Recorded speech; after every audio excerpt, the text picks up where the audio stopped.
نہیں کی ہے۔ اے میرے بیٹو، تمہارے باپ کے انتقال کے بعد تمہاری تربیت کے لیے میں نے دوسری شادی بھی نہیں کی ہے۔ اے اسی کا واسطہ دیتی ہوں کہ تم میدان جنگ میں چلے جانا۔ اے میرے بیٹو، میدان جنگ میں تمہارے سینے پر تیر لگنا چاہیے، میدان جنگ میں تمہاری پیٹھ پر تیر نہیں لگنا چاہیے۔ جرجیس سراجی حفظ اللہ ورعاہ کو دعوت دیتا ہوں اس شعر کے ساتھ: میرا دل کیوں نہ ہو قائل، میرا دل کیوں نہ ہو قائل تیری سحر اللسانی کا، سنا ہے ہر طرف چرچا تیری جادو بیانی کا، سنا ہے ہر طرف چرچا تیری جادو بیانی کا۔ بقیہ تو آپ کو معلوم ہے۔ شیخ تشریف لائیں، جزاکم اللہ خیرا۔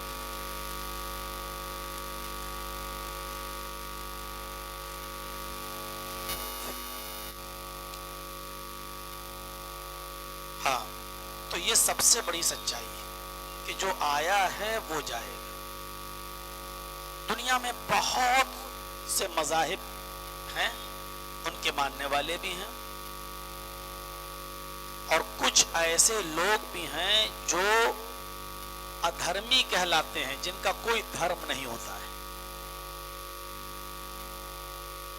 اسی طریقے سے کچھ کمیونسٹ خیال کے کچھ لوگ ہوتے ہیں جو یہ مانتے ہیں کہ دنیا میں اللہ نام کی کوئی چیز نہیں ہے، ایشور نہیں ہے، بھگوان نہیں ہے، اللہ نہیں ہے۔ یہ دنیا شروع سے ایسے ہی چلی آ رہی ہے اور ایسے ہی چلتی رہے گی۔ لوگ پیدا ہوتے رہیں گے، مرتے رہیں گے، آتے رہیں گے، دنیا ایسے ہی چلتی رہے گی، اور آٹومیٹک یہ دنیا چل رہی ہے۔ وہ اللہ کو نہیں مانتے۔ کہنا یہ چاہتا ہوں میں کہ دنیا میں ایسے بہت سے لوگ ہیں جو ادھرمی ہیں، کمیونسٹ ہیں، جو اللہ کا تو انکار کر سکتے ہیں لیکن موت کا انکار وہ بھی نہیں کرتے۔ یعنی سب سے بڑی حقیقت یہ ہے کہ موت کا انکار وہ بھی نہیں کرتے، وہ بھی کہتے ہیں کہ ہمیں جانا ہے، مرنا ہے۔ اور قرآن نے اس سلسلے کو تھوڑا سا آگے بڑھایا ہے۔ قُلْ إِنَّ الْمَوْتَ الَّذِي تَفِرُّونَ مِنْهُ فَإِنَّهُ مُلَاقِيكُمْ۔ ایک ایک لفظ پر غور کیجئے گا۔ اللہ تعالیٰ اپنے نبی سے کہلوا رہا ہے، اے نبی کہہ دو، اناؤنسمنٹ کر دو، ان الموت الذی تفرون منہ، جس موت سے تم بھاگ رہے ہو۔ موت سے بھاگنا کیا ہے؟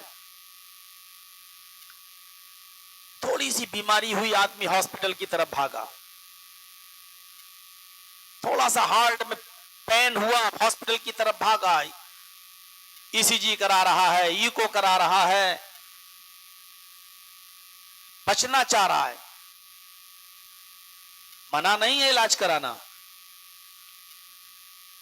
قُلْ إِنَّ الْمَوْتَ الَّذِي تَفِرُّونَ مِنْهُ، اے نبی کہہ دو کہ جس موت سے تم بھاگ رہے ہو، جس موت سے تم اپنی جان بچانا چاہتے ہو، جس موت سے تم بچنا چاہتے ہو، تمہاری یہ کوشش کتنی بھی تم دوڑ لو، دوڑ لگا لو، بھاگ لو، لیکن تمہاری یہ کوشش لا حاصل ہوگی۔ کوئی چیز تم حاصل نہیں کر سکتے۔ جس موت سے تم بچنا چاہتے ہو، بچ نہیں سکتے۔ فَإِنَّهُ مُلَاقِيكُمْ، کیونکہ وہ تم سے ملاقات کر کے رہے گی، مل کر رہے گی۔ اللہ نے ملاقات کہا، ملاقیکم، وہ تم سے ملاقات کر کے رہے گی۔ ملاقات کس کو کہتے ہیں؟ آپ نے ہم سے مصافحہ کیا، میں نے آپ سے مصافحہ کیا، آپ نے میری آنکھوں میں آنکھیں ڈالی، میں نے آپ کی آنکھوں میں آنکھیں ڈالی، السلام علیکم وعلیکم السلام، علیک سلیک ہو رہا ہے، آپ میری آنکھوں میں آنکھیں ڈال رہے ہیں، میں آپ کی، اور کیا حال ہے، خیریت ہے، کیسے ہو؟ اس کو کہتے ہیں ملاقات۔ اب اس آیت کا صحیح ترجمہ میرے بھائیوں اپنے ذہنوں میں بٹھائیے، اور اگر اس آیت کا میں یہ ترجمہ کروں تو غلط نہیں ہوگا۔ اے نبی کہہ دیجئے آپ کہ آئے لوگوں جس موت سے تم بھاگ رہے ہو، جان بچانا چاہتے ہو، وہ موت تو تمہاری آنکھوں میں آنکھیں ڈال کر رہے گی، وہ موت تو تم سے مسافہ کر کے رہے گی، وہ موت تو تم سے معانقہ کر کے رہے گی، وہ موت تو تم سے ملاقات کر کے رہے گی، ہر حال میں تمہیں پا کر رہے گی۔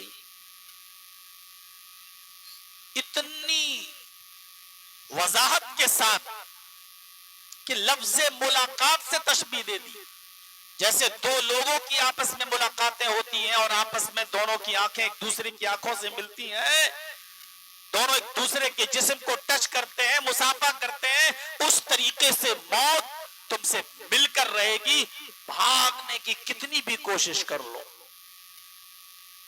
ثم تردون الى عالم الغیب والشہادہ، پھر تم سب کو پلٹا دیا جائے گا، لوٹا دیا جائے گا، پیش کر دیا جائے گا اس اللہ کے سامنے جو عالم الغیب ہے۔ ثم تردون الى عالم الغیب، پھر وہ تم سب کو عالم الغیب کی طرف پلٹ دیا جائے گا، جو غیب کا علم رکھتا ہے، اللہ رب العالمین کی طرف تم سب کو پلٹا دیا جائے گا۔ فَيُنَبِّئُكُمْ بِمَا كُنْتُمْ تَعْمَلُونَ، دنیا میں تم جو کرتے تھے، جو کرتے ہو، ان سب کے بارے میں وہ تمہیں خبر کر دے گا۔ وہ کوئی پتھر کی مورتی نہیں ہے، چھڑی سے گرا دو ٹوٹ جائے، اس کو کچھ پتا ہی نہیں ہے، کہیں رکھ دیا اور چوری ہو گئی۔ سونے کی مورتیاں تو چور چرا لے جاتے ہیں۔ تو اللہ تبارک و تعالیٰ کے بارے میں یہ تصور مت کرنا کہ اوروں نے اپنے بھگوانوں کا جو تصور اور دیوی دیوتاؤں کا جو تصور بنایا ہے اپنے ذہنوں میں وہ ویسا ہی ہوگا، ایسا نہیں ہے۔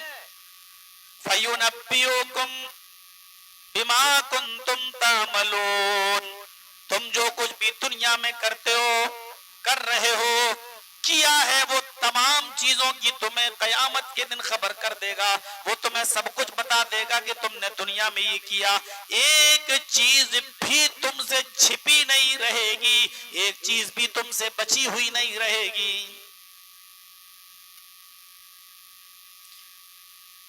اینما تکونوا یدرککم الموت ولو کنتم فی بروج مشیدہ، تم جہاں کہیں بھی چلے جاؤ، جہاں کہیں بھی چھپ جاؤ، بڑے بڑے قلعوں میں چلے جاؤ، سمندر کی تاریکیوں میں غوطہ لگن ہو جاؤ، فضاؤں میں غم ہو جاؤ، دنیا کی کسی بھی چھور میں، کونے میں، فضا میں، سمندر میں، تاریکیوں میں، اندھیروں میں، پہاڑوں کی کوہوں میں،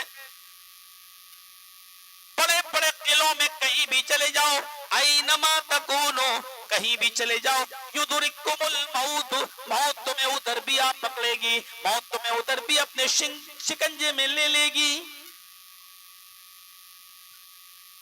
یہاں میں ایک چیز بتانا چاہتا ہوں آپ کو، اللہ تعالیٰ نے کہا موت کا ذائقہ چکھنا ہے، کل نفس ذائقۃ الموت، ہر نفس کو موت کا ذائقہ چکھنا ہے، وَإِنَّمَا تُوَفَّوْنَ أُجُورَكُمْ، اور تمہیں تمہارے اعمال کا پورا بدلہ دیا جائے گا، قیامت کے دن تمہیں تمہارے اعمال کا پورا انعام، اکرام، جزا، سزا سب تمہیں ملے گی، کوئی چیز بچی ہوئی نہیں ہوگی۔ وَإِنَّمَا تُوَفَّوْنَ أُجُورَكُمْ، یوم القیامہ، قیامت کے دن تمہیں تمہارے اجروں کا پورا حساب، پورا معاملہ پیش کر دیا جائے گا سارا۔ فَمَنْ زُحْزِحَ عَنِ النَّارِ وَأُدْخِلَ الْجَنَّةَ فَقَدْ فَازَ، جو جہنم سے بچا لیا جائے اور جنت کے اندر داخل کر دیا جائے وہ کامیاب ہو گیا۔ اللہ نے اصل کامیابی کیا بتائی ہے؟ موت کا ذائقہ تو سب کو چکھنا ہے، لیکن مرنے کے بعد انسان اپنے اعمال کے مطابق جہنم سے بچا لیا جائے اور جنت میں داخل کر دیا جائے تو اصل کامیابی کیا ہے؟ فرمایا فقد فاز، وہ کامیاب ہو گیا۔ اور وَمَا الْحَيَاةُ الدُّنْيَا إِلَّا مَتَاعُ الْغُرُورِ، ابھی جو آپ سن رہے تھے اس سے پہلے خطیب سے. اور دنیا کی زندگی تو محض دھوکے کی زندگی ہے. انسان اپنی موت سے چونکہ نہیں ڈرتا ہے اور اپنی زندگی پر اتنا بھروسہ کر لیتا ہے گویا کہ ہمیں کچھ ہونا ہی نہیں ہے، اس لیے وہ دنیا کی چکا چوند میں ایسا مست ہو جاتا ہے، ایسا اس کے اندر گھل جاتا ہے، ایسا اس کے اندر مصروف ہو جاتا ہے کہ وہ اپنے مرنے سڑنے گلنے کو بھول جاتا ہے. اس لیے فرمایا دنیا کی زندگی کے چکر میں تم جو اپنی آخرت کو برباد کر لیتے ہو، اپنی موت کو بھول جاتے ہو، یہ دنیا کی زندگی تو محض دھوکے کی زندگی ہے. آپ جائیے اور دیکھا ہی ہوگا آپ نے سمندری علاقہ، چوپاٹیوں پہ جائیے ادھر ادھر تو دور سے آپ کو نظر آئے گا جو بالو ہے، بالو ریت، دور سے آپ کو ریت نظر آئے گی. جب آپ قریب جائیں گے تو پتا چلے گا یہ ریت نہیں پانی ہے. جو پانی دور سے آپ دیکھیں گے تو بالو، اور جب قریب جائیں گے تو پانی. یعنی آپ کی آنکھیں دھوکا کھا رہی ہیں. جس کو آپ پانی سمجھ رہے ہیں وہ بالو ہے، جس کو بالو سمجھ رہے ہیں وہ پانی ہے. آپ کی نگاہیں دھوکا کھاتی ہیں دور سے. جو انسان دور سے اس دنیا کو دیکھتا ہے وہ دھوکا کھا جاتا ہے، سمجھتا بہت خوبصورت ہے یہ دنیا، بڑی حسین ہے یہ دنیا. اس لیے اس دنیا کی زندگی میں وہ دھوکا کھا جاتا ہے. اللہ رب العالمین نے فرمایا وَمَا الْحَيَاةُ الدُّنْيَا إِلَّا مَتَاعُ الْغُرُورِ، دنیا کی زندگی تو محض دھوکے کی زندگی ہے. اللہ کے نبی صلی اللہ علیہ وسلم نے دنیا کی زندگی کے بارے میں اتنا فرمایا کہ لَوْ كَانَتِ الدُّنْيَا تَعْدِلُ عِنْدَ اللَّهِ جَنَاحَ بَعُوضَةٍ مَا سَقَىٰ كَافِرًا مِّنْهُ شَرْبَةَ مَاءٍ.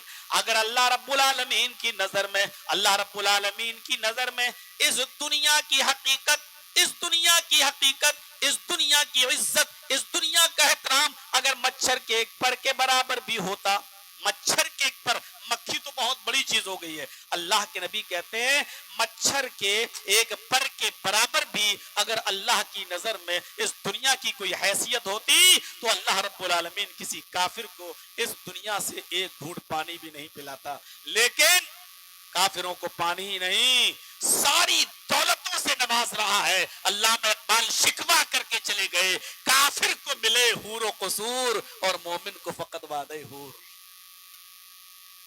علامہ اقبال شکوہ کر کے اس دنیا سے چلے گئے کہ کافر کو ملے حور و قصور اور مومن کو فقط وعدہ حور.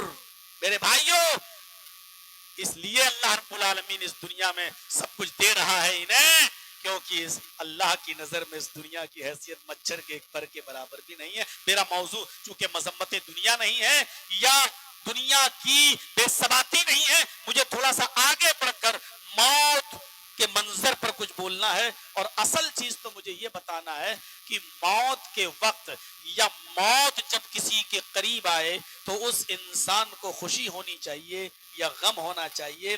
مومن کی علامت کیا ہے، مومن موت کو کس نظر سے دیکھتا ہے، اصل موضوع میرا یہ ہے جس پر مجھے آپ کو لانا ہے. لیکن یہ پہلی آیت ہم یہاں دیکھ رہے ہیں، اللہ نے کہا کل نفس ذائقۃ الموت، ہر نفس کو موت کا ذائقہ چکھنا ہے.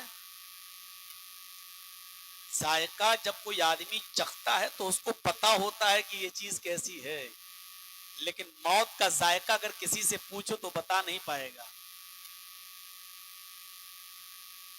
ذائقہ اللہ کہہ رہا ہر انسان کو موت کا، ہر جی روح کو موت کا ذائقہ چکھنا ہے. تو چکھنا ہے تو اس کا مطلب اس کو معلوم ہونا چاہیے. تو یہ فیکٹ ہے، یہ حقیقت ہے کہ مرنے والے کو پتا چل جاتا ہے. روح جب نکلتی ہے، شاید میں نے کبھی آپ کو بتایا ہو، مجھے یاد ہے نہیں ہے صحیح سے، کہ روح جب نکلتی ہے انسان کے جسم سے تو سب سے پہلے پیروں کے تلوے سے یہ روح نکلتی ہے، یہاں سے. اور روح نکلتے نکلتے ملک الموت اس روح کو جب کھینچتا ہے تو نکلتے نکلتے ایڑیوں تک آتی ہے. پیر کا یہ ایڑی سے نیچے کا حصہ کام کرنا بند کر دیتا ہے. آپ کبھی بھی دیکھیے گا کسی انسان کے پاس اس کے نیچے کا حصہ، نیچے کا دھڑ پہلے کام کرنا بند کرتا ہے. پھر روح جب نکلتی ہے پیر کے ایڑیوں سے پھر کھینچتا ہے ملک الموت، تو یہ روح پنڈلی پہ آتی ہے. یہاں سے پھر کھینچتی ہے تو گھٹنے پہ آتی ہے. کھینچتا ہے تو ران تک آتی ہے، روح پھر کھینچتی ہے تو کمر تک آتی ہے، ملک الموت روح کو پھر کھینچتا ہے تو یہ روح سینے تک چڑھ جاتی ہے، اور چڑھتے چڑھتے کھینچتے کھینچتے ملک الموت جب روح کو کھینچتا ہے تو حلق تک پہنچ جاتی ہے، اور جب یہ روح حلق تک پہنچتی ہے اس کے بعد آنکھ، ناک اور کان کے راستے سے باہر نکلتی ہے۔ یہ بڑا خطرناک منظر ہوتا ہے جب یہ روح حلق تک پہنچ جاتی ہے، نرخرے تک پہنچ جاتی ہے، اس وقت انسان کی آنکھیں ٹنگ جاتی ہیں، ایسے پھٹی کی پھٹی رہ جاتی ہیں۔ قرآن نے اسی نقشے کو بیان کیا ہے، فَلَوْلَا إِذَا بَلَغَتِ الْحُلْقُومَ، جب ملک الموت تمہاری روح کو نکالتا ہے، روح کو کھینچتا ہے، اور جب یہ روح تمہارے نرخرے تک، تمہارے حلق تک پہنچ جاتی ہے، فَلَوْلَا إِذَا بَلَغَتِ الْحُلْقُومَ، جب یہ روح نکلتے نکلتے تمہارے نرخرے تک پہنچ جاتی ہے، اور جب نکالتا ہے، کھینچتا ہے، اور جب آنکھ ناک کان کے راستے سے یہ روح جب باہر نکلتی ہے، وَأَنْتُمْ حِينَئِذٍ تَنْظُرُونَ، اس وقت تم اپنی آنکھوں سے اس روح کو نکلتا ہوا دیکھ رہے ہوتے ہو۔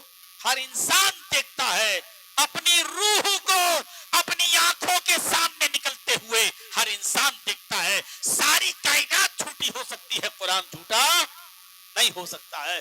قرآن نے کہا ہے فَلَوْلَا إِذَا بَلَغَتِ الْحُلْقُومَ، یہ روح نکلتے نکلتے جب تمہارے حلق تک، تمہارے ٹیٹوے تک، تمہارے حلق تک، تمہارے نرخرے تک آ جاتی ہے، وَأَنْتُمْ حِينَئِذٍ تَنْظُرُونَ، اس وقت تم اس کو اپنی آنکھوں سے دیکھ رہے ہوتے ہو، دیکھ رہے ہوتے ہو۔ ملک الموت نکال رہا ہے، اور اس وقت یہ بھی دیکھ لیتے ہو کہ عذاب کے فرشتے ہیں یا رحمت کے فرشتے۔ ہماری روح ملک الموت جب ہمارے جسم سے نکال لے گا تو وہ رحمت کے فرشتوں کے حوالے ہوگی یا عذاب کے فرشتوں کے حوالے۔ ہر مرنے والا اس انجام کو مرنے سے پہلے دیکھ لیتا ہے، اسی کو ذائقہ کہا ہے۔ کل نفس ذائقۃ الموت، ہر نفس کو موت کا ذائقہ چکھنا ہے، ہر ذی روح کو موت کا ذائقہ چکھنا ہے، اور تمہیں تمہارے اعمال کے مطابق پورا پورا اجر مل جائے گا قیامت کے دن۔ میرے بھائیوں، اس کے بعد ابھی آیت ختم نہیں ہوئی ہے۔ وَأَنْتُمْ حِينَئِذٍ تَنْظُرُونَ، اپنی آنکھوں سے دیکھ رہے ہوتے ہوئے اس روح کو نکلتے ہوئے، کچھ کر نہیں سکتے، آواز دینے کی طاقت نہیں ہے، بس دیکھ رہے ہو، ہوائیاں لے رہے ہو، دیکھ رہے ہو، آنکھیں ٹنگی کی ٹنگی رہ گئیں، پھٹی کی پھٹی رہ گئیں، اور اس کے بعد اللہ کہہ رہا ہے ہاں تمہارا بیٹا تمہارے پاس بیٹھا ہے، تمہاری بیوی تمہارے پاس بیٹھی ہے، تمہاری بہن، تمہارے بچے تمہارے پاس بیٹھے، تمہارے بھائی تمہارے پاس بیٹھے، لیکن وہ بھی اتنے قریب نہیں ہے تم سے۔ جو اپنی چمچ سے پانی بھر کر تمہارے حلق میں ڈال رہے ہیں وہ بھی اتنے قریب نہیں ہے۔ وَنَحْنُ أَقْرَبُ إِلَيْهِ مِنْكُمْ وَلَكِنْ لَا تُبْصِرُونَ، قرآن کی آیت ہے وَنَحْنُ أَقْرَبُ إِلَيْهِ مِنْكُمْ وَلَكِنْ لَا تُبْصِرُونَ، اس وقت جتنا ہم تمہارے قریب ہوتے ہیں اتنا کوئی اور نہیں ہوتا۔ وَنَحْنُ أَقْرَبُ إِلَيْهِ مِنْكُمْ، اس مرنے والے کے قریب جتنا ہم ہوتے ہیں کوئی اور نہیں ہوتا۔ وَلَكِنْ لَا تُبْصِرُونَ، لیکن تمہاری آنکھوں میں اتنی طاقت اور اتنی سخت نہیں کہ تم مجھے دیکھ سکو۔ یہ منظر بڑا خطرناک منظر ہوتا ہے، جانتا ہوں کہ سنو گے، 10 بجے یہاں سے اڑتے ہوئے پھر ہنستے ہوئے چلے جاؤ گے۔ معلوم ہے تقریر کرنے والے مولوی تو ایک کوئل ہو گئے ہیں، ان کی آواز اچھی ہے سنی، اور یہ کہہ دیا کہ کوئل کتنا اچھا کوکتی ہے، اور صبح ہمیں کرنا وہی ہے جو ہم کرتے چلے آ رہے ہیں۔ ہم اپنے اڑیل رویے پر قائم رہیں گے۔ ہم کیسے چینج کرتے ہیں اپنی زندگی؟ نہیں کر سکتے۔ ابھی قرآن کی آیت ختم نہیں ہوئی ہے، ایک ایک لفظ پر غور کیجئے۔ جب یہ روح تمہارے حلق تک پہنچ جاتی ہے اور اس روح کو نکلتے ہوئے تم اپنی آنکھوں سے دیکھ رہے ہوتے ہو، اس جتنا قریب میں ہوتا ہوں نحن اقرب الیہ منکم، تم سے جتنا قریب ہم ہوتے ہیں کوئی اور نہیں ہوتا، لیکن تمہاری نگاہیں ہم کو نہیں دیکھ رہی ہوتی ہیں۔ فلولا ان کنتم غیر مدینین ترجعونها ان کنتم صادقین،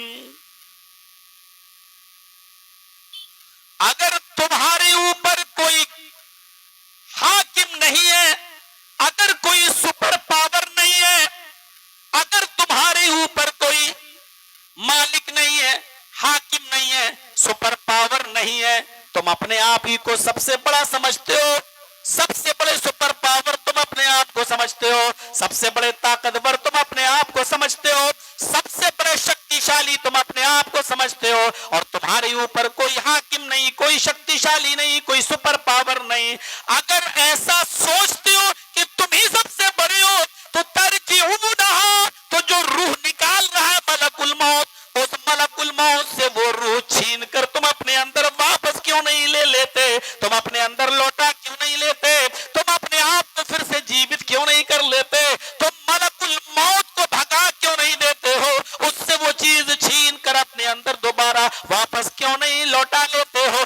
ان کنتم صادقین، اگر تم سچے ہو اپنے دعوے میں، اگر تمہارے اوپر اللہ حاکم نہیں ہے اور اللہ کی حکومت کو تم اپنے اوپر تسلیم نہیں کرتے، تم اپنے آپ کو سپر پاور سمجھتے ہو، تو اس روح کو اپنے اندر لوٹا کے دکھاؤ اگر تم سچے ہو تو۔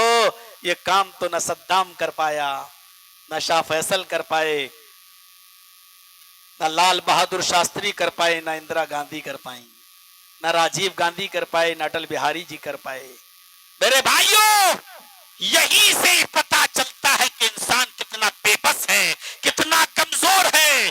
دنیا نے، بدعقیدہ لوگوں نے ڈاکٹروں ہی کو بھگوان کا درجہ دے دیا، اور کبھی کبھی جب ہمارا بچہ بہت بری کنڈیشن میں ہوتا ہے تو ہاتھ پیر جوڑ کے کہتے ہیں ڈاکٹر صاحب آپ ہی بھگوان ہیں، آپ بچا لیجئے میرے بچے کو۔ اس وقت انسان کو کچھ دکھائی نہیں دیتا ہے، لیکن بیچارہ وہ بھی کوشش کرنے کے بعد جب لا حاصل تھک جاتا ہے، کچھ حاصل نہیں ہوتا ہے، تو آنکھوں سے آنسو نکالتے ہوئے اس بچے کے باپ سے کہتا آئی ایم سوری۔ اس کے علاوہ اس کی زبان سے کچھ نہیں نکلتا۔ میرے بھائیو، ایک لمٹ ہوتی ہے کسی چیز کی۔ ترجعونہا فلولا ان کنتم غیر مدینین، اگر تمہارے اوپر کوئی حاکم نہیں ہے، اگر تمہارے اوپر کوئی سپر پاور نہیں ہے، اگر کوئی اللہ کی حکومت تمہارے اوپر نہیں چلتی ہے اور تم ہی اپنے آپ کو سب کچھ سمجھتے ہو، ترجعونہا، تو لوٹاؤ اس روح کو اپنے اندر جو چھین رہا ہے، جو نکال رہا ہے۔ ان کنتم صادقین، اگر تم سچے ہو۔ نہیں نکال سکتے۔ اس آیت کے بعد اب کیا رہ جاتا ہے؟ انسان کی بے بسی، انسان کی لاچاری کا پتہ چل جاتا ہے۔ کتنے بے بس ہو جاتے ہیں انسان۔ دنیا کے انبار لگانے والے بھی بس دیکھنے چلے جاتے ہیں، جو مانگنا چاہو مانگو، میں تمہیں سب کچھ دینے کے لیے تیار ہوں، لیکن ہاں زندگی مت مانگنا، اس لیے کہ میں زندگی نہیں دے سکتا، میں اس کا مالک نہیں ہوں، میں اپنی زندگی کا مالک نہیں ہوں، آپ کی زندگی کا مالک کیسے؟ میرے بھائیوں، غور کرو، جو آدمی اپنی زندگی کے لیے سب کو سب کچھ دیتا ہو اور اپنے آپ کو یہ سمجھتا ہو کہ میں اس شہر کا، اس اسٹیٹ کا، اس کنٹری کا مالک ہوں، میں جس کو چاہوں برباد کر دوں، جس کو چاہوں آباد کر دوں، لیکن دیکھ لو میرے بھائیوں، وہ بھی اکیلے نہیں چلتا ہے، اس کو بھی اپنی جان کا ڈر لگا رہتا ہے، اپنے پیچھے بلیک کمانڈو کو لے کے چلتا ہے، کئی کئی بلیک کمانڈوز کے ساتھ چلتا ہے، کیونکہ وہ جانتا ہے یہ روح ہی ایسی چیز ہے جس پر میری حکومت نہیں چلتی ہے، کوئی بھی آدمی ہمیں شوٹ کر سکتا ہے، کوئی بھی آدمی ہم کو ختم کر سکتا ہے، مار سکتا ہے۔ قرآن نے کہا ہے، اللہ نے، اگر تمہارے اوپر کوئی حاکم نہیں ہے، کوئی سپر پاور نہیں ہے، تو اس روح کو لوٹا کے دکھاؤ جو تمہارے اندر سے نکالی جا رہی ہے، جو چھینی جا رہی ہے، اس کو اپنے اندر لو، واپس لو۔ نہیں لے سکتے۔ روح نکل گئی، ختم، آنکھیں پھٹی کی پھٹی رہ گئیں، کھلی کی کھلی رہ گئیں۔ اب تو آپ کے گھر والے نہ آنکھیں بند کر رہے ہیں، ہاتھ سیدھا کر رہے ہیں، لیکن آنکھیں پھٹی کی پھٹی رہ گئیں، کیونکہ آپ نے اپنے منظر کو دیکھ لیا ہے اور آپ نے اپنے انجام کو سمجھ لیا ہے۔ ہنسیے نہیں، یہ منظر ہمارے اور آپ کے سب کے سامنے آئے گا، کوئی بچے گا نہیں اس سے، ہمیں اور آپ کو سب کو اسی راستے سے گزرنا ہے۔ یہ الگ بات ہے جس ٹرین پر ہم بیٹھے ہیں اس کا لاسٹ اسٹیشن قبرستان ہی ہے، یہ الگ بات ہے کسی کی اسٹیشن 2 دن پہلے آ جاتی ہے اور کسی کی اسٹیشن 2 دن بعد آتی ہے۔ ہم اور آپ جس ٹرین پر بیٹھے ہیں وہ ٹرین کا آخری اسٹاپز موت ہے، کسی کو 2 دن پہلے اس اسٹاپ پہ اترنا پڑتا ہے، کسی کو 2 دن کے بعد اس اسٹاپ پہ اترنا پڑتا ہے، لیکن ہے وہی ہماری اور آپ کی منزل۔ جرجیت صاحب اگر 4 سال پہلے چیتا کیمپ آئے تھے اور آج 4 سال کے بعد چیتا کیمپ آ رہے ہیں تو جانتے ہو جرجیت صاحب کی زندگی کیا میسج دے رہی ہے؟ جرجیت صاحب کی زندگی یہ میسج دے رہی ہے کہ جرجیت صاحب اپنی زندگی کے 4 سال کم کر چکے ہیں۔ جنہوں نے 4 سال پہلے اس چیتا کیمپ میں مجھے سنا تھا ان کی زندگی بھی 4 سال کم ہو چکی ہے۔ یہ مت دیکھو اتنے دن کے بعد آئے ہو، نہیں، اتنے دن آپ چھوٹے ہو چکے ہو، اتنے دن کی زندگی آپ نے کم کر لی ہے۔ سننے والوں نے بھی، بولنے والوں نے بھی، میرے بھائیو، ایک ایک دن، ایک ایک ہفتہ، ایک ایک مہینہ، ایک ایک سال ہم بڑے نہیں ہو رہے ہیں، جیسے جیسے ہم بڑھتے جا رہے ہیں ویسے ویسے ہم اپنی قبر کے قریب ہوتے چلے جا رہے ہیں، اپنی قبر کے، اپنی منزل کے قریب ہو رہے ہیں۔ پھر وہی بات آ جاتی ہے، کتنا بے شرم اور کم عقل ہے وہ باپ جو اپنے بچے کا happy birthday to you کہتا ہے کیک کاٹتے ہوئے۔ تیرا بچہ 10 سال کا happy birthday to you, 15 سال کا ہیپی برتھ ڈے، ارے کاہے کا ہیپی برتھ ڈے؟ تیرا بیٹا 15 سال اپنی زندگی کم کر چکا ہے اور تو نالائق، کتنا بڑا بے غیرت ہے جو اپنے بچے کی زندگی کم ہونے پر ہنس رہا ہے، خوشیاں منا رہا ہے۔ تیرے بیٹے کی اتنی زندگی کم ہو گئی اور تجھے خوشی ہو رہی کہ میرا بیٹا 15 سال کا ہو گیا، 16 سال کا ہو گیا۔ اللہ کے نبی نے خوشیاں منانے کا ایک ہی طریقہ بتایا تھا، جب تمہارا بچہ بولنے لگے تو اس کے منہ سے اللہ اللہ نکلواؤ، جب وہ بولنے لگے تو لا الہ الا اللہ نکلواؤ۔ میرے بھائیوں، اللہ کے نبی نے کہا جب تمہارا بیٹا 7 سال کا ہو جائے تو نماز کا حکم دو، اس کو اپنے ساتھ مسجد میں لے جاؤ، کبھی پڑھے گا کبھی چھوڑے گا کوئی بات نہیں، عادت ڈالو، اور جب 10 سال کا ہو جائے اور پھر بھی نماز نہ پڑھے تو اس کو مارو اور مار مار کے لے جاؤ۔ 7 سال سے لے کے 10 سال تک تربیت دو پہلے نماز کی، نماز کی تربیت دو پہلے۔ 3 سال میں جب آپ نماز پڑھیں گے اور 3 سال تک جب آپ اپنے بچے کو کہیں گے نماز پڑھنے جاؤ، غور کرو 3 سال میں وہ کتنی نمازیں پڑھے گا، کتنی بار وضو بنائے گا، کتنی بار وہ غسل کرے گا، کتنی بار وہ مسجد میں آپ کے ساتھ جائے گا۔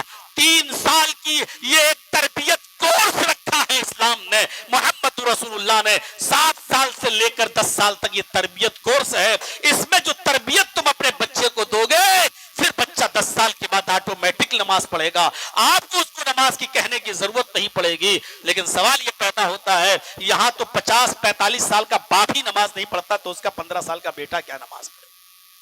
اس باپ کو تربیت کون دے گا؟ اس باپ کو تربیت کون دے گا؟ تو میرے بھائیوں، یہ تھوڑا سا ایک منظر تھا جو میں نے آپ کے سامنے رکھا موت کا۔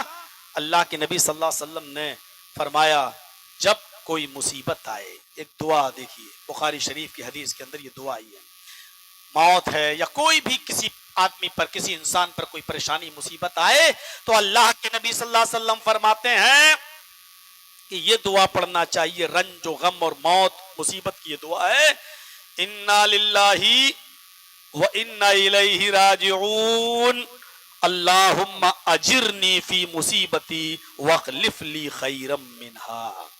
یہ دعا ہے۔ صاحب مولانا صاحب فلاں کا انتقال ہو گیا، انا للہ وَإِنَّا إِلَيْهِ رَاجِعُونَ اللہم اجرنی فی مصیبتی وَاخْلِفْ لِي خَيْرًا۔ مجھے کوئی مصیبت آئے تو، آپ کو کوئی مصیبت آئے تو اللہم اجرنی فی مصیبتی وَاخْلِفْ لِي خَيْرًا مِنْهَا۔ اللہ کے نبی جس مسجد میں یہ دعا صحابہ کو سکھلا رہے تھے اس مسجد کے اندر حضرت ابو سلمہ رضی اللہ تعالی عنہ بیٹھے ہوئے تھے اور حضرت ابو سلمہ نے نبی اکرم کی زبان سے نکلنے والی اس دعا کو سیکھ لیا، انا للہ وانا الیہ راجعون اللہم اجرنی فی مصیبتی واخلف لی خیرا منہا۔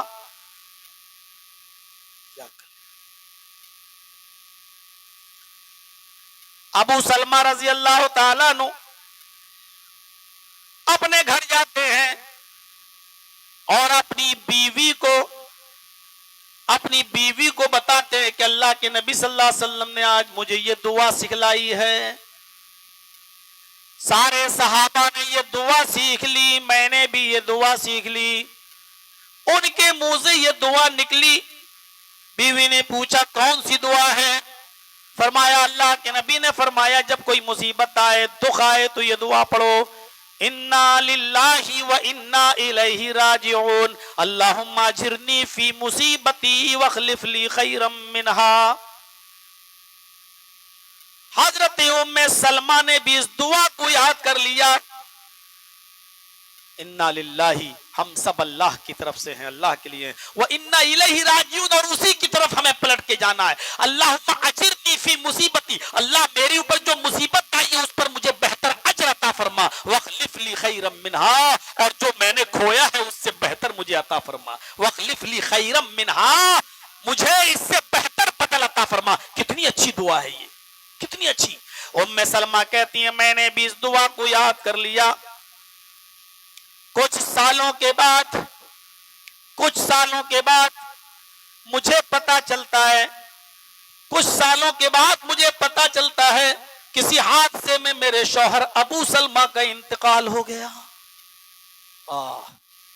منظر دیکھیے، ایک حادثے میں ہمارے شوہر ابو سلمہ کا انتقال ہو گیا.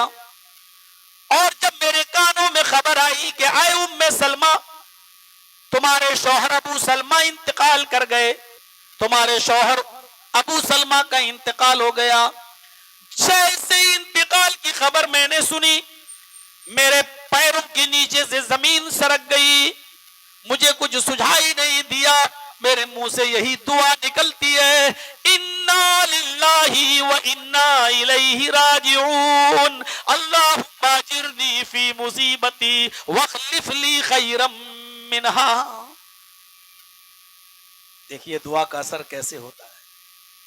دعا مانگو تو دل سے، دعا تو رسمن مانگی جاتی ہے، رسمی طور پر. اس نے ہاتھ اٹھائے، دوسروں نے آمین آمین آمین، ہو گئی دعا. بس 2 منٹ میں اس کی بھی ضرورت پوری، 2 منٹ میں اس کی بھی ضرورت پوری ہو گئی. امام صاحب کہہ رہے ہیں اللہ میری شادی نہیں ہوئی، مجھے نیک بیوی عطا فرما. لوگ کہہ رہے ہیں آمین، فائدہ تو امام کا ہو رہا، مقتدی کا کیا فائدہ ہو رہا ہے؟ سمجھ ہی نہیں رہے. بس ہو گئی لا الہ الا اللہ محمد رسول اللہ، ہو گئی دعا، چلو آگے بڑھو. ارے ضرورت تو آپ کو بھی ہے، آپ بھی دعا مانگو. اور ایسی کون سی دعائیں ہیں جو 1 منٹ میں ہو جاتی ہیں، 1.5 منٹ میں ہو جاتی ہیں؟ یار اس کا مطلب یہ ہے کہ آپ اللہ سے مانگنا ہی نہیں چاہتے ہو. ارے دعا تو وہ ہے جو دل کی گہرائی سے نکلے، دل سے جو آہ نکلتی ہے وہ اثر رہا. دل سے پکارو اللہ، دل سے.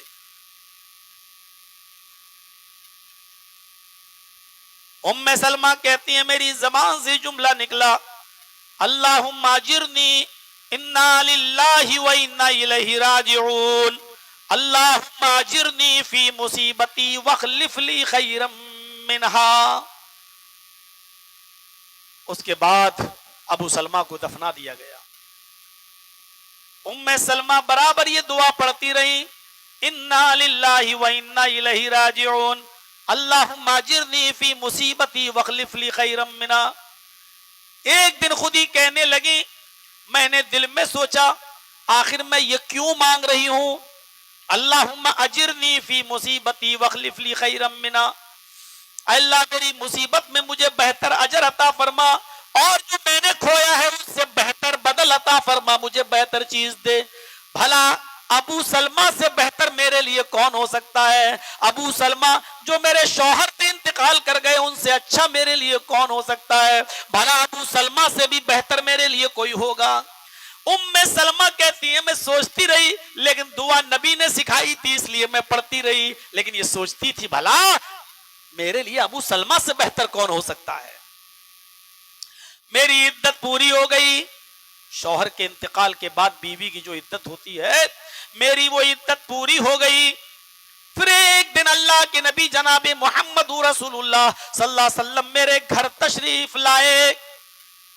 ام سلمہ کہتی ہیں کہ میرے گھر تشریف لائے، میں اس وقت چمڑے کو دباغت دے رہی تھی، کسی جانور کی کھال کو میں دباغت دے رہی تھی، دروازے کو دستک دی، میں نے دروازہ کھولا، سامنے جناب محمد رسول اللہ کھڑے ہیں، میں نے اندر آنے کی اجازت دی، اللہ کے نبی صلی اللہ علیہ وسلم نے سلام کیا اور اندر داخل ہو گئے۔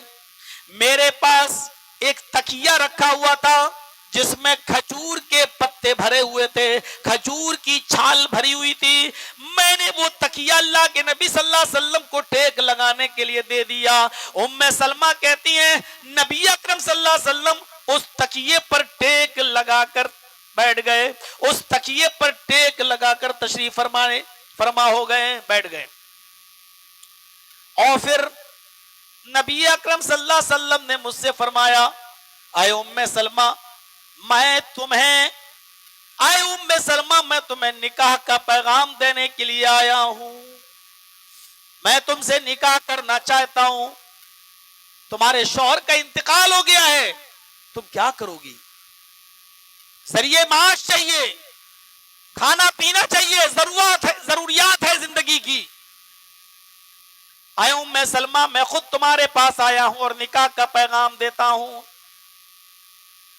ام سلمہ نے جو جواب دیا وہ سنیے۔ اے اللہ کے نبی، ایسی بدقسمت عورت کون ہوگی جس کو آپ کا پیغام ملے اور وہ انکار کر دے؟ میں انکار تو نہیں کر سکتی، لیکن ہاں میری کچھ پرابلمز ہیں، میری کچھ پریشانیاں ہیں، پہلے ان کو سن لیجئے، اگر اس کے بعد بھی آپ ہم سے نکاح کرنا چاہیں گے تو ہم تیار ہیں۔ پہلی چیز یہ ہے کہ اے اللہ کے نبی صلی اللہ علیہ وسلم، یا رسول اللہ، پہلی چیز یہ ہے کہ میں سوکن کے تعلق سے بڑی غیرت مند عورت ہوں، آپ کی کئی بیویاں ہیں، اب میں بھی آپ کی اگر بیوی ہو جاؤں گی تو میں آپ کی تو کچھ سن سکتی ہوں کھری کھوٹی، لیکن آپ کی بیویاں ہمیں کھری کھوٹی نہیں سنا سکتی ہیں۔ نبی کی عورت کی بیوی، اور وہ بھی ایک شرط، غور کیجئے گا، اور پورا بخاری کے اندر یہ واقعہ میں غیرت مند عورت ہوں، آپ ہمارے شوہر ہو جائیں گے، آپ تھوڑا بہت غصہ ہوں گے، ہم برداشت کر لیں گے، لیکن آپ کی بیویوں کو بولنے کا ادھیکار نہیں، وہ میرے معاملے میں بیچ میں نہیں، اور پھر اگر انہوں نے کچھ بولا تو میں بھی الٹا سیدھا بول دوں گی تو برا لگے گا آپ کو۔ اس لیے میری پہلی شرط یہ ہے کہ میں سوکنوں کی طرف سے بدتمیزی کہہ لیجئے یا سوتنوں کی طرف سے ہونے والی زیادتی کو میں برداشت نہیں کر سکتی، میرے معاملے میں وہ انٹرفیئر نہ کریں۔ اللہ کے نبی صلی اللہ علیہ وسلم نے فرمایا اچھا چلو پہلی چیز، اور کوئی پرابلم؟ ہاں ایک دوسری پرابلم بھی ہے۔ کہا کیا؟ کہا دوسری پرابلم یہ ہے کہ میں اپنی عمر کے اس حصے کو پہنچ چکی ہوں، شادی جس مقصد سے کی جاتی ہے اب اس مقصد کے لائق میں نہیں ہوں، یعنی اب مجھ سے بچے پیدا نہیں ہو سکتے ہیں، میں اس سے مایوس ہو چکی ہوں، اب بچے پیدا کرنے کی میری عمر نکل چکی ہے، میں بڑھاپے کے اس حصے میں قدم رکھ چکی ہوں۔ اللہ کے نبی نے فرمایا ٹھیک، اور کوئی پرابلم؟ کہا ایک چیز اور ہے۔ کہا کیا؟ کہا اے اللہ کے نبی میری تیسری پرابلم یہ ہے کہ میرے ساتھ بچے ہیں، ابو سلمہ انتقال کر گئے، وہ بچے چھوڑ گئے ہیں، ان بچوں کی کفالت، ان بچوں کی پرورش، ان بچوں کی ذمہ داری میرے اوپر ہے، لہذا اگر یہ کہا جائے کہ بچے چھوڑ دو کہیں اور پلیں گے اور ہم آپ کے پاس آ جائیں تو میں بچوں کی کفالت نہیں چھوڑ سکتی، بچوں کی پرورش نہیں، جہاں میں رہوں گی بچے ہمارے ساتھ رہیں گے، میں بچوں کو نہیں چھوڑ سکتی۔ اللہ کے نبی نے فرمایا اے ام سلمہ، جہاں تک تمہاری غیرت کی بات رہی میں اللہ سے دعا کروں گا انشاءاللہ اللہ ایسی نوبت ہی نہیں لائے گا کہ میری بیویوں کے ساتھ تمہارا جھگڑا ہو، اللہ ایسا راستہ بنا دے گا کہ ہماری بیویاں تم سے کچھ نہیں بولیں گی، اللہ رب العالمین سے میں دعا کروں گا اللہ اس مسئلے کو حل کر دے گا۔ رہی بات عمر کی، تو آئے ام سلمہ جس عمر کی جس دہلیز پر تم پہنچ چکی ہو تقریباً میں بھی عمر کی اس دہلیز پر پہنچ چکا ہوں، لہذا عمر کا مسئلہ بھی میرے لیے کوئی بڑا اہم مسئلہ نہیں ہے۔ جس عمر کی دہلیز پر تم ہو اسی عمر کی دہلیز پر تقریباً میں بھی ہوں، اس لیے عمر کا بھی کوئی مسئلہ نہیں ہے۔ اور رہے بچوں کا معاملہ تو آئے ام سلمہ، جب تمہارا نکاح میرے ساتھ ہو جائے گا تو تمہارے بچے میرے بچے ہوں گے، ان کی کفالت، ان کی پرورش کی ذمہ داری میرے اوپر ہوگی۔ ام سلمہ پھر تیار ہو گئیں اور اللہ کے نبی صلی اللہ علیہ وسلم کا نکاح حضرت ام سلمہ سے ہو گیا۔ حضرت ام سلمہ کہتی ہیں اب مجھے پتا چلا ہے اللہ تعالیٰ دعا کیسے سنتا ہے، آج مجھے پتا چلا ہے، اس دعا کا رزلٹ مجھے پتا چلا ہے کہ کتنی بہترین یہ دعا ہے۔ اے اللہ، جو تو نے مجھ سے چھینا ہے مجھے اس سے اچھا بدل عطا فرما۔ ابو سلمہ میرے لیے اچھے تھے لیکن اس سے اچھا بدل مجھے محمد رسول اللہ کی شکل میں مل گیا۔ میرے بھائیوں، اس لیے دعائیں مانگا کرو، اور وہ دعائیں مانگا کرو جو جناب محمد رسول اللہ نے بتائی ہیں اور سکھائی ہیں۔ کیا ہے ایسا فلاں کا انتقال ہو گیا، اللہ مغفرت فرمائے، یہ تو آپ نے اپنی زبان سے بول دیا ہے، جبکہ دعا یہ ہے کہ آپ کسی کے انتقال کی خبر سنیں تو دعا یہ پڑھیں انا للہ و انا الیہ راجعون۔ جو دعا بتائی وہ دعا پڑھو، اس لیے کہ نبی اکرم نے جو بتائی ہیں وہ دعائیں، میرے بھائیوں ان دعاؤں کی اہمیت ہے۔ اپنی طرف سے تو آپ کچھ بھی مانگ سکتے ہو، کچھ بھی کہہ سکتے ہو، اس کی اجازت ہے، میں منع نہیں کر رہا ہوں، لیکن جو دعا خود سکھلائی ہو، ماں باپ کے بارے میں جتنی چاہو دعا کرو، اے اللہ میرے والدین کو شفا عطا فرما، اللہ ان کی عمر میں برکت دے، لیکن والدین کے لیے سب سے اچھی دعا وہ ہے جو اللہ تبارک و تعالیٰ نے بتائی ہے کہ تم اپنے بوڑھے ماں باپ کے لیے دعا مانگا کرو، رب ارحمہما کما ربیانی صغیرا، اے ہمارے رب تو ان دونوں پر ویسے ہی رحم فرما جیسے ان لوگوں نے بچپن میں میرے اوپر رحم فرمایا۔ میرے بھائیوں، یہ دعا سکھلائی ہے اللہ کے نبی صلی اللہ علیہ وسلم نے، اور قرآن نے ماں باپ کے بارے میں یہ دعا بتائی ہے۔ تو جو دعا قرآن میں ہے اور جو دعا نبی نے بتائی ہے، بہتر ہے کہ پہلے اس دعا کو ہم انہی لفظوں میں یاد کریں جو جن لفظوں میں اللہ کے نبی نے بتائی ہے۔ حضرت ام سلمہ نے کبھی یہ نہیں کہا کہ اللہ میرے شوہر کو بخش دے، وہ یہی دعا کب مانگتی رہی، انا للہ و انا الیہ راجعون، اللہم اجرنی فی مصیبتی واخلف لی خیرا منہا۔ کیوں؟ کیونکہ یہ دعا جناب محمد رسول اللہ صلی اللہ علیہ وسلم نے سکھائی تھی۔ دعا مانگیے، اور اب یہ دعا مانگیے، اے اللہ جب تک تو ہمیں زندہ رکھ، اسلام پہ زندہ رکھنا، اور جب خاتمہ ہو ہمارا تو ایمان پر خاتمہ فرمانا۔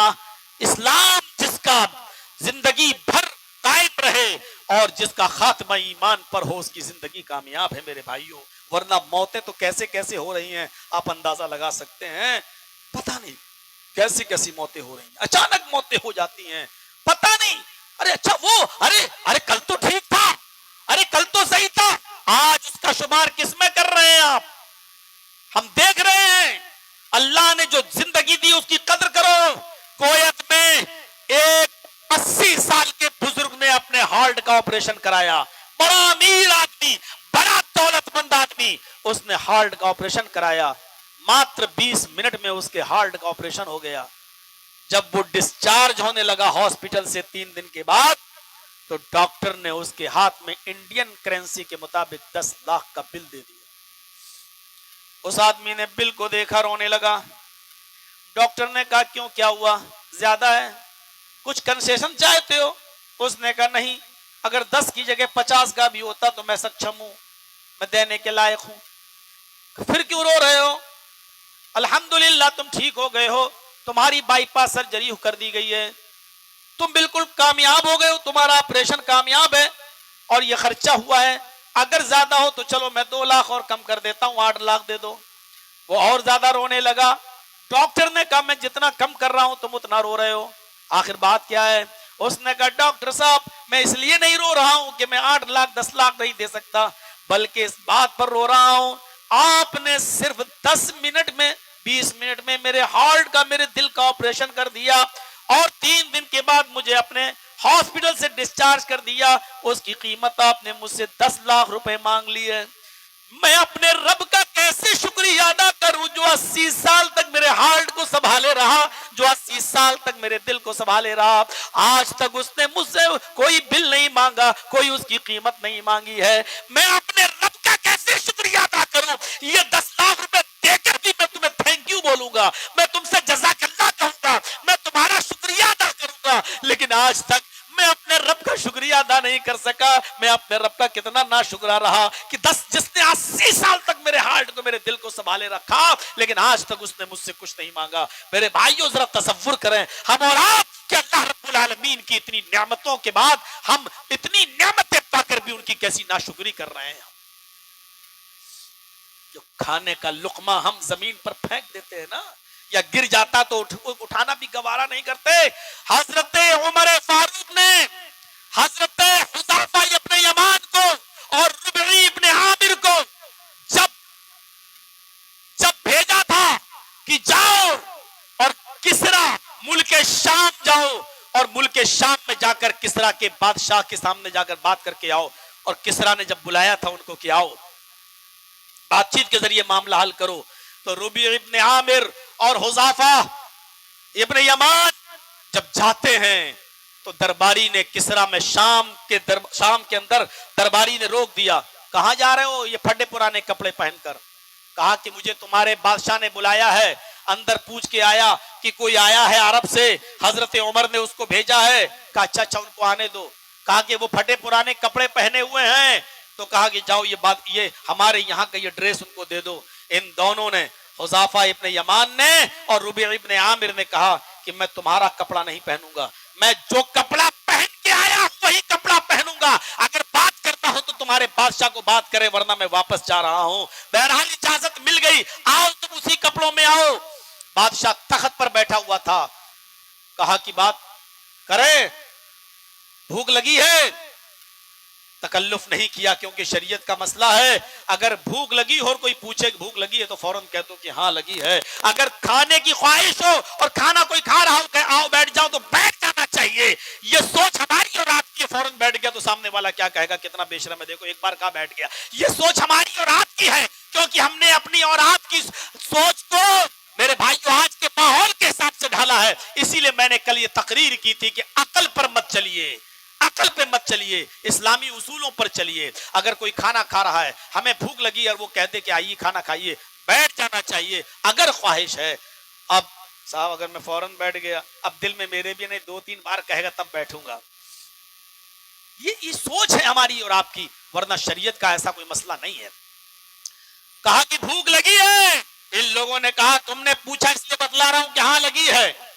دسترخوان لگا دیا، کہ دسترخوان لگانے سے پہلے سن لو اے بادشاہ، اے کسرا، تم تخت پر بیٹھے ہو اور مجھے کھڑا کیے ہوئے، بات چیت نہیں ہوگی۔ بات چیت ہوگی تو یا تو مجھے بھی اپنے پاس بٹھا لو یا پھر میرے ساتھ کھڑے ہو کر بات کرو۔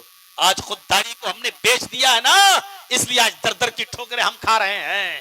آج خودداری کو ہم نے بیچ دیا ہے، اپنے سے بڑے کسی کو دیکھا اس کے سامنے ہاتھ جوڑ کے ہم کھڑے ہو جاتے ہیں، ایسا لگتا ہے جیسے سامنے والے کے سامنے ہم دم ہلا رہے ہوں۔ میرے بھائیوں، یہ کسرا ملک شام کے بادشاہ کے سامنے، ایران کے بادشاہ کے سامنے، یہ حذیفہ ابن یمان کھڑا ہے، ایران کے بادشاہ کے سامنے، شام نہیں، ایران کے بادشاہ کے سامنے کھڑا ہے اور کہہ رہا نہیں، بات ہوگی تو ہم آپ کے پاس بیٹھ کے بات کریں گے یا پھر آپ کو بھی میرے ساتھ کھڑے ہونا ہوگا۔ کہا یار کون سی مخلوق میرے پاس چلی آئی ہے، یہ عجیب عجیب دعوے کرتی ہے۔ بات چیت اس کو بھی کرنا تھا، ٹھیک ہے پہلے کھانا کھا لو، میں ہی تمہارے پاس بیٹھ جاؤں گا اور بیٹھ کے بات ہو جائے گی۔ کھانا جب کھانے لگے تو کھانا کھاتے کھاتے حذیفہ ابن یمان کے ہاتھ سے کھانے کا ایک لقمہ زمین کے اوپر گر گیا، دسترخوان پر نہیں زمین کے اوپر گرا۔ اپنے بچوں کے ہاتھ سے کرکرے اور چپس بھی زمین پر گرے ہوئے ٹکڑوں کو اٹھا کے پھینک دینے والوں، ڈسٹ بن میں ڈال دینے والوں، تصور کرو میں کیا سنانے جا رہا ہوں آپ کو، کیا سنانے جا رہا ہوں آپ کو۔ سنیے، حذیفہ ابن یمان سے کھانے کا ایک لقمہ زمین پر گر گیا، انہوں نے اس لقمے کو اٹھایا، ربیع ابن عامر جو ان کے ساتھی تھے وہ اشارہ کرنے لگے ایسے، یہ کیا کر رہے ہو؟ کہا کیا ہوا؟ لقمہ گر گیا اٹھا کے کھا رہا ہوں، اور کیا؟ ارے ہم اور آپ عرب میں نہیں ہیں، ہم اور آپ اپنے علاقے میں نہیں ہیں، یہ لوگ زمین سے گرا ہوا کھانا نہیں کھاتے، اس کو برا سمجھتے ہیں، لہذا زمین پر اگر کھانے کا کوئی لقمہ گر گیا تو گرا رہنے دو، ہم اور آپ دوسری بستی میں آئے ہیں۔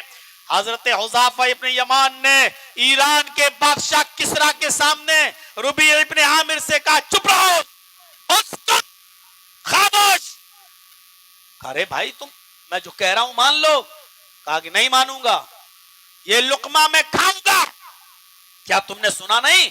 اللہ کے نبی جناب محمد رسول اللہ نے فرمایا اگر کھانے کا کوئی لقمہ زمین پر گر جائے تو اس کو اٹھا لو، اس کو دیکھو، اگر اس میں مٹی لگی ہو، کوئی چیز گندگی لگ گئی ہو تو اس کو ہٹا لو، کوئی چیز اگر اس میں لگ گئی ہے تو اتنا حصہ ڈالو، بقیہ کھا لو، اور اگر صاف ستھری ہو تو ایسے ہی کھا لو۔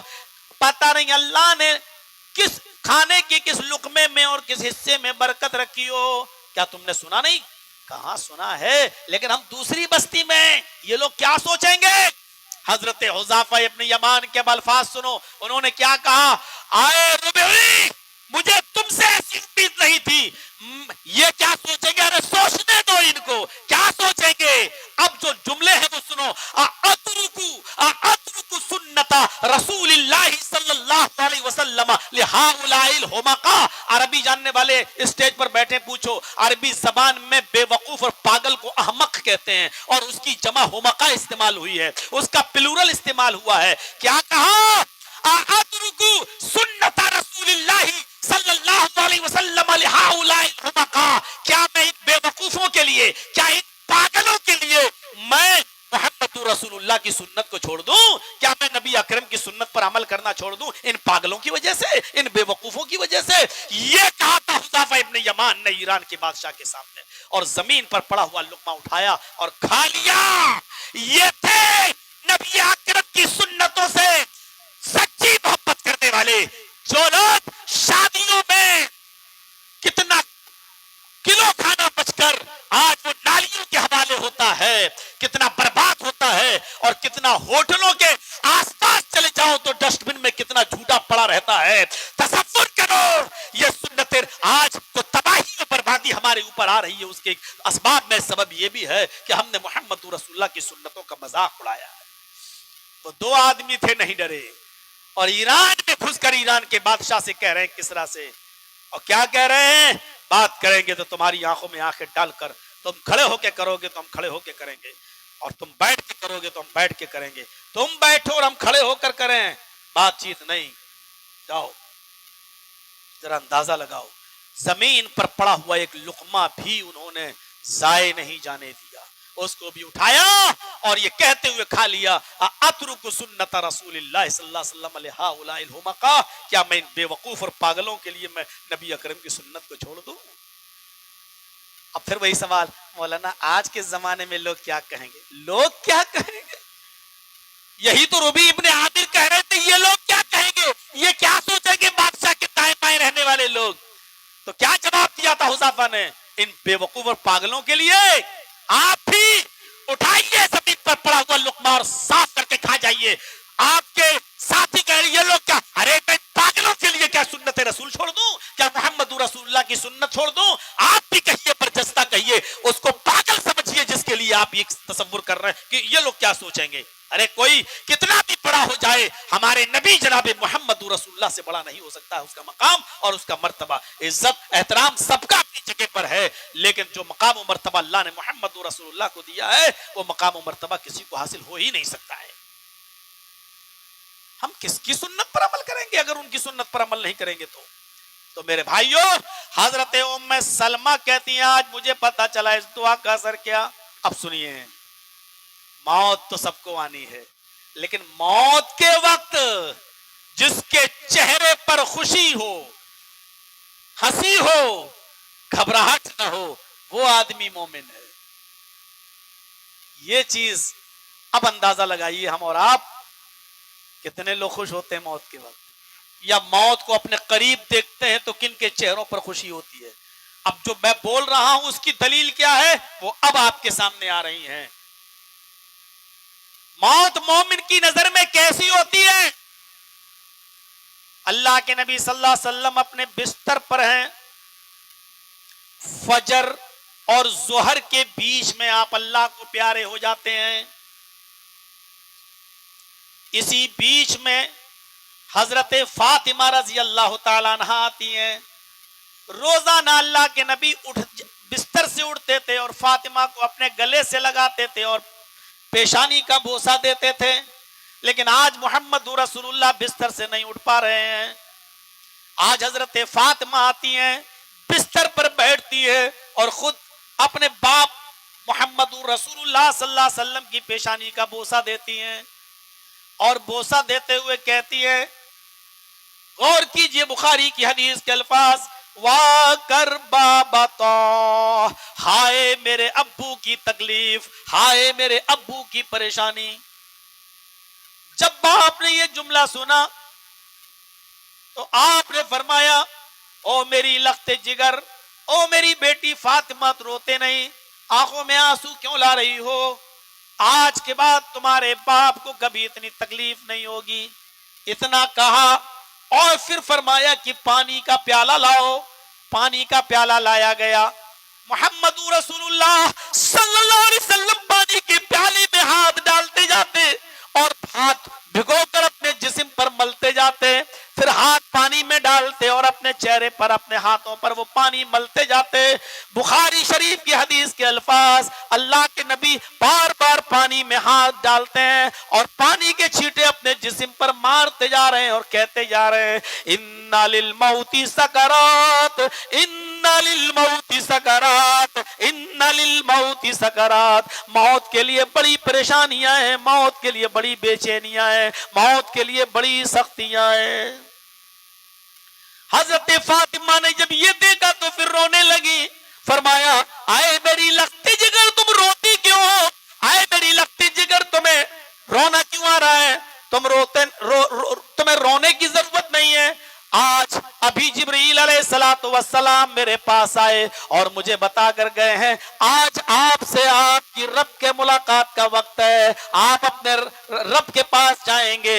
اتنا سننا تھا. حضرت فاطمہ نے سوچا کہ یہ میرے ابو کی جدائی کا وقت آ گیا ہے, تو وہ پھر رونے لگی.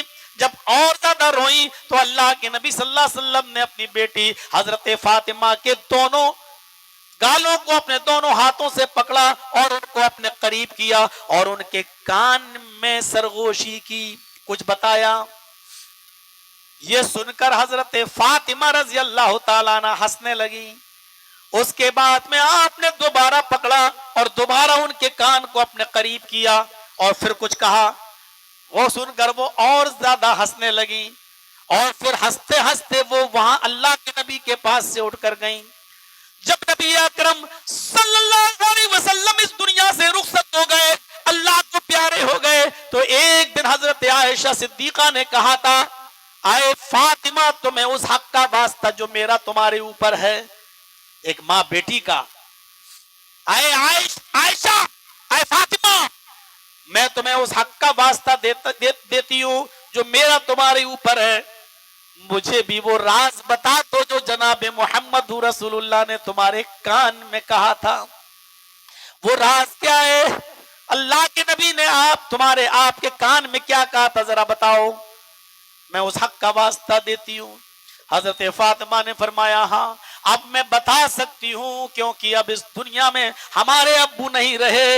اب میں بتا سکتی ہوں کیونکہ آپ کی زندگی میں مجھے اس راز کو چھپانا تھا, لیکن اب نہیں چھپاؤں گی. اب آپ نے مجھے وہ واسطہ دیا ہے, میں اس واسطے کی وجہ سے بتا رہی ہوں. آئے امی عائشہ, اللہ کے نبی نے, میرے ابو نے میرے کان کو پکڑا اور میرے کان میں فرمایا, عائشہ تمہیں نراش ہونے کی ضرورت نہیں, تمہیں رونے کی ضرورت نہیں. ابھی جبرائیل آئے اور جبرائیل نے کہا, فاطمہ سے کہہ دو کہ اللہ تعالیٰ نے جنت کے اندر فاطمہ سیدۃ نساء اہل الجنہ, اللہ تعالیٰ نے فاطمہ کو جنت کی تمام عورتوں کا سردار بنا دیا. اللہ تعالیٰ نے فاطمہ کو تمام عورتوں کا سردار بنا دیا. جب میں نے یہ سنا تو میں مسکرائی, میں ہنسی.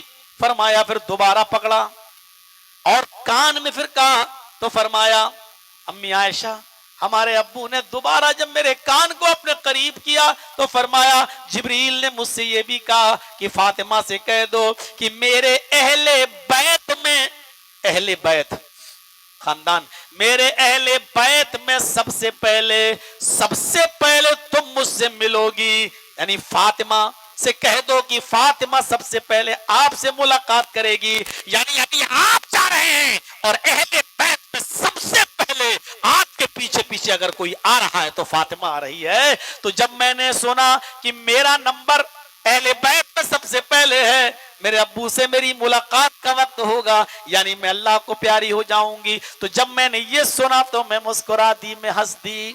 موت کو اپنے قریب دیکھ کر کوئی مسکراتا ہے کیا؟ لیکن موت مومن کی نگاہ میں کیا ہوتی ہے؟ مومن جب موت کو اپنے قریب دیکھتا ہے تو اس کے چہرے پر بشاشت آ جاتی ہے، خوشی آ جاتی ہے، کیونکہ وہ جان جاتا ہے کہ تھرڈ کلاس سے میری زندگی فرسٹ کلاس کی طرف جا رہی ہے، اس گھٹیا زندگی سے میں اچھی زندگی کی طرف جا رہا ہوں، یہاں ڈالڈا کا کھا کھا کر اپنے من و سلوا کی طرف جا رہا ہوں۔ میرے بھائیوں، وہ تصور کر لیتا ہے، مومن موت کے وقت اس کو خوشی ہوتی ہے۔ حضرت فاطمہ نے جب سنا کہ میری ملاقات کا وقت بہت زیادہ قریب ہے اور میں سب سے پہلے اللہ کے نبی سے اپنے ابو سے ملوں گی تو فوراً ہنس دیتی ہیں، مسکرا دیتی ہیں۔ حضرت فاطمہ کا ہنسنا اس بات کی دلیل ہے کہ موت مومن کی نظر میں ایک کامیاب شے کی حیثیت سے آتی ہے، ایک خوشی لے کر آتی ہے، اور موت سے گھبراتا وہی ہے جس کے ایمان میں کمی ہو، جس کے ایمان کے اندر کمزوری ہو۔ یا تھوڑا سا 80 سال کا بیٹا جلدی لے چلو مجھے، ارے مجھے جلدی، ہارٹ اٹیک پڑا ہے، لے کے بھاگ رہا ہے، اور جب کوئی اس کے پاس جا رہا، ہاں دعا کرنا میرے لیے مسجد میں، دعا کرنا۔ میرے بھائیوں، اس وقت خوشی کہاں چلی جاتی ہے؟ اس کا مطلب یہ ہے کہ ایمان میں ہمیں کچھ کمزوری نظر آتی ہے، ورنہ اس وقت بھی جاؤ، ٹھیک ہے علاج کرانا سنت ہے، میں جا رہا ہوں، میرے لیے دعا کرنا اللہ تعالیٰ سے، ہنستے ہوئے میرے لیے دعا کرنا اللہ تعالیٰ سے کہ اللہ اگر مجھے اٹھائے تو مجھے ثابت قدم رکھے، دین پر، اسلام پر زندہ رکھے اور خاتمہ ایمان پر ہو۔ میرے بھائیوں، یہ بات مسکرا کر کہیے، ہنس کے کہیے۔ مومن جب موت کو قریب دیکھتا ہے تو اس کو خوشی ہوتی ہے۔ ایک اور واقعہ سنا دوں، بخاری کے اندر آیا ہے، بڑا دلچسپ واقعہ ہے۔ ایک مرتبہ ساری بیویاں اللہ کے نبی کے پاس بیٹھی تھی، آپ کی اسی مرض میں، یہ تو آخری دن کی بات تھی، اس سے پہلے کچھ بیویاں بیٹھی ہوئی تھیں، اور ساری بیویوں نے، حضرت عائشہ نے ساری بیویوں کی طرف سے ایک بات پوچھی، اور بات بھی کیا پوچھی ذرا غور سے سنیے، بڑا دلچسپ واقعہ ہے۔ اے اللہ کے رسول، آپ کی بیویوں میں سب سے پہلے آپ سے ملاقات کون کرے گا؟ اہل بیت میں تو ہو گیا حضرت فاطمہ، لیکن بیویوں میں سے، آپ کی بیویوں میں سے سب سے پہلے آپ سے کون ملے گا؟ یعنی سب سے پہلے کون سی بیوی آپ کے پاس آئے گی؟ ایک شوہر جس کی کئی بیویاں ہوں، اس کے لیے بتانا کتنا مشکل ہوتا ہے، اور خود محمد الرسول اللہ کے ہاتھ میں یہ باغ ڈور ہو، ریموٹ کنٹرول ہو، آپ بھی کسی ایک کا نام نہیں لے سکتے تھے، لے سکتے تھے لیکن آپ نے لیا نہیں ہے۔ کس طریقے سے آپ نے اپنی ازدواجی زندگی گزاری ہے، ماڈل ایک نمونہ ہے، رہ کر دکھا دیا۔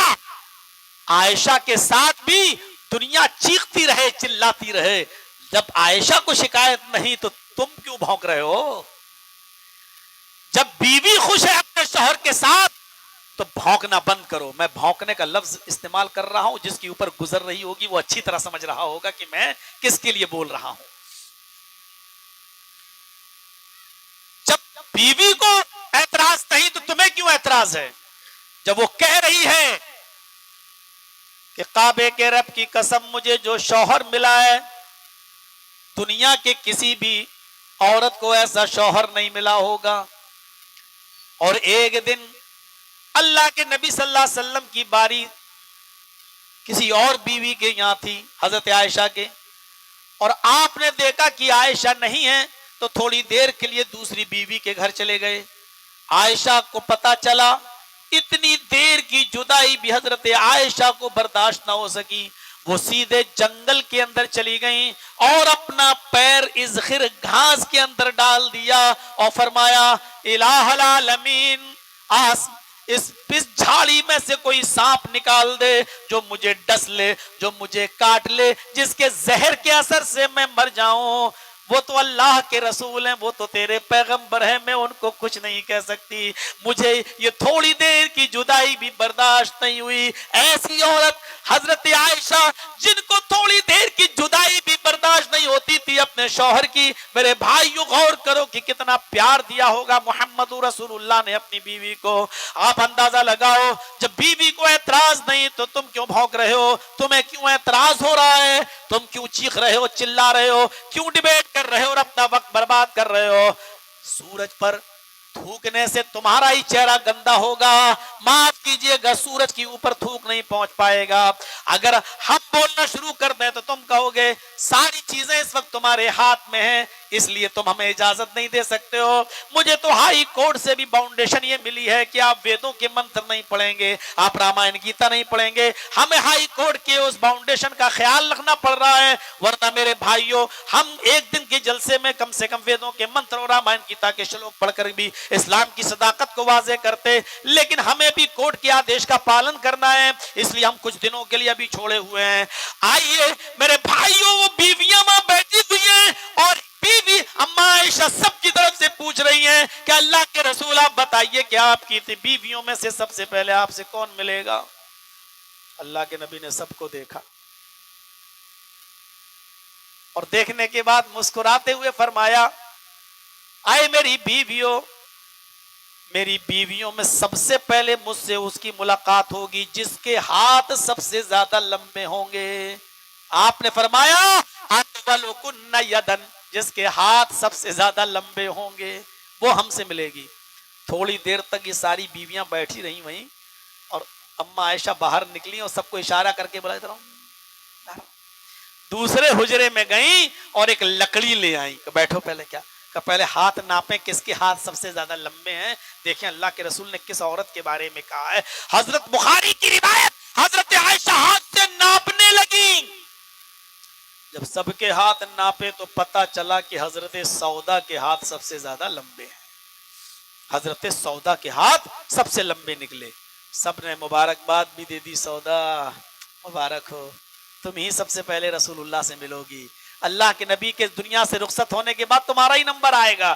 حضرت سودا بھی ہنسنے لگی، اللہ تیرا شکر ہے پوری زندگی نبی کے ساتھ نہیں تو چلو میں نبی سے سب سے پہلے ملاقات۔ دیکھیے مسکرا رہی ہیں، یہی مجھے بتانا تھا کہ حضرت سودا نے جو سنا، دیکھا کہ میرے ہاتھ سب سے زیادہ لمبے، خوش ہو گئی کہ یہ فضیلت مجھے ملی۔ حالانکہ انتقال ان کا بھی سب سے پہلے نہیں ہوا، انتقال ان کا نہیں ہوا، ملی نہیں سب سے پہلے، لیکن ہاتھ انہی کے سب سے زیادہ لمبے نکلے، اس لیے وہ خوش ہو گئی کہ میں سب سے پہلے اللہ کے رسول کے پاس جاؤں گی، میں اپنے شوہر سے سب سے پہلے ملوں گی، خوش ہو گئی اور پوری زندگی خوش رہیں کہ چلو کچھ نہیں۔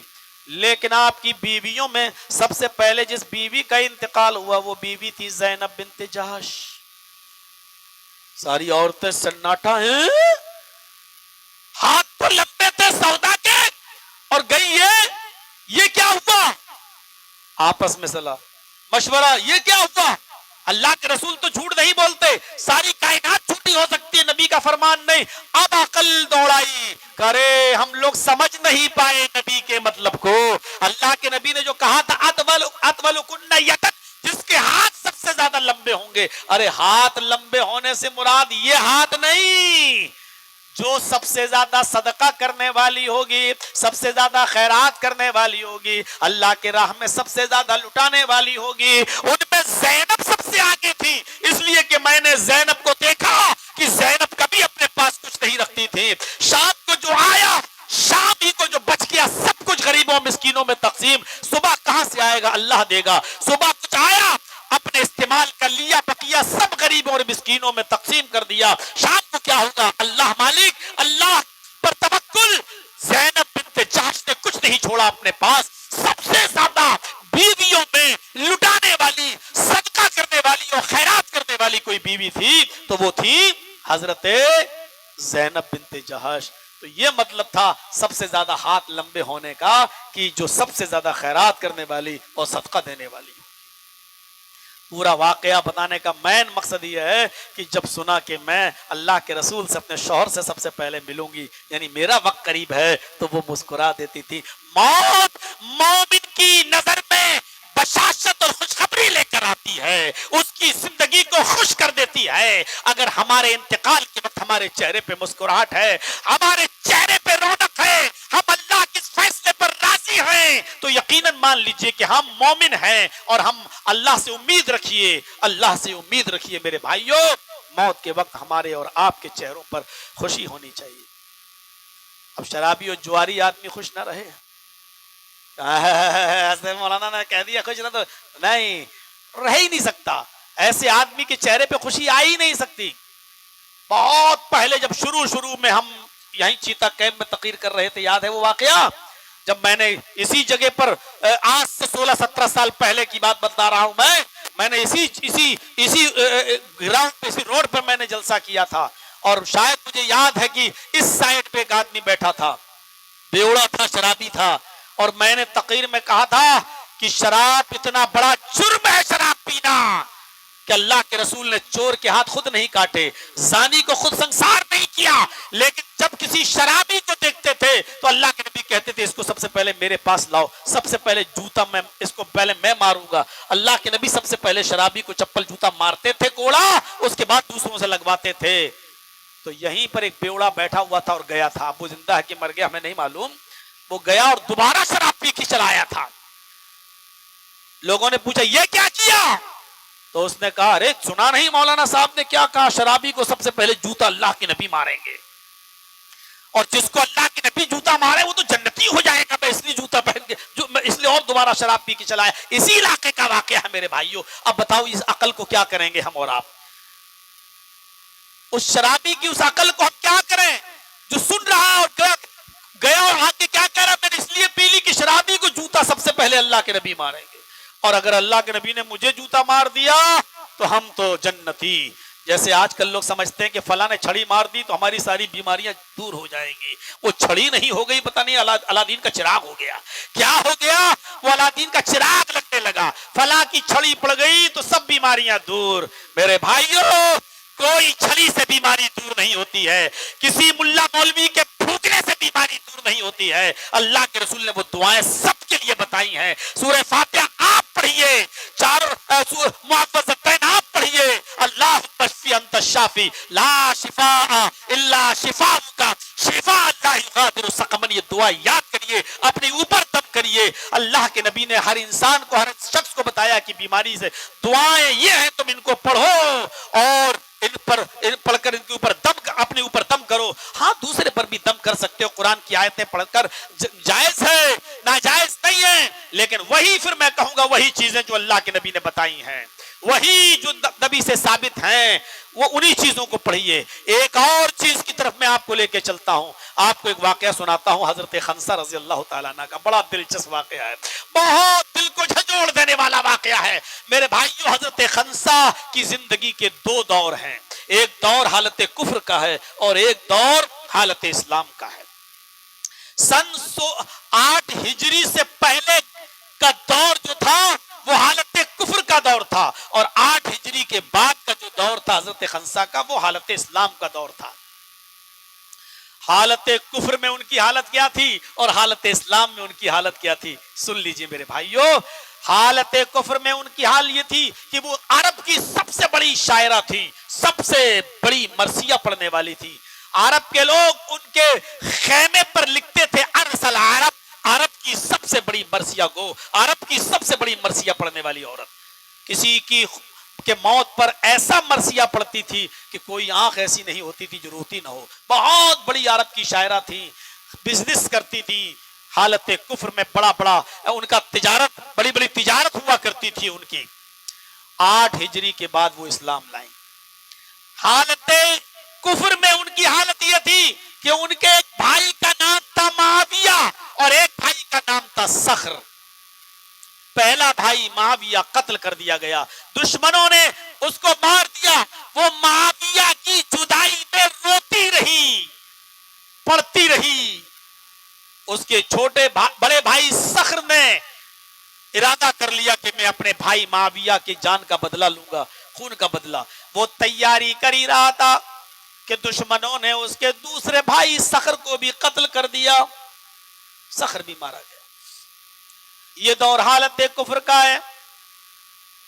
صخر کی موت کے بعد حضرت خنسا پاگل سی ہو گئی، دیوانی سی ہو گئی، اور وہ ایک ہی شعر پڑھتی تھی،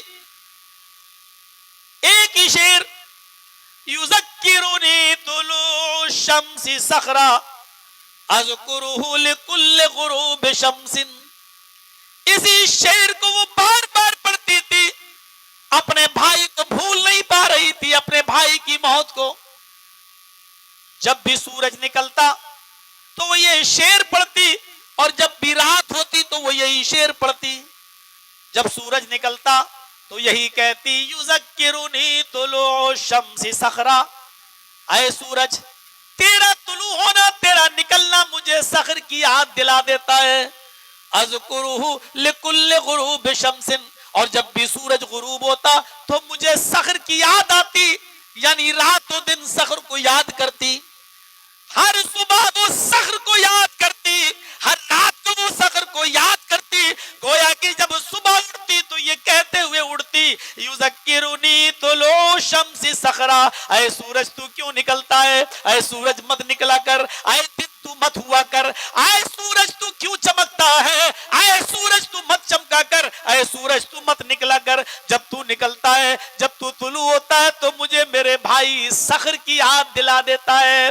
جب وہ بستر پہ سونے جاتی اور سورج کو غروب ہوتا دیکھتی تو کہتی، اے سورج تو کیوں غروب ہوتا ہے، اے سورج تو کیوں چھپتا ہے.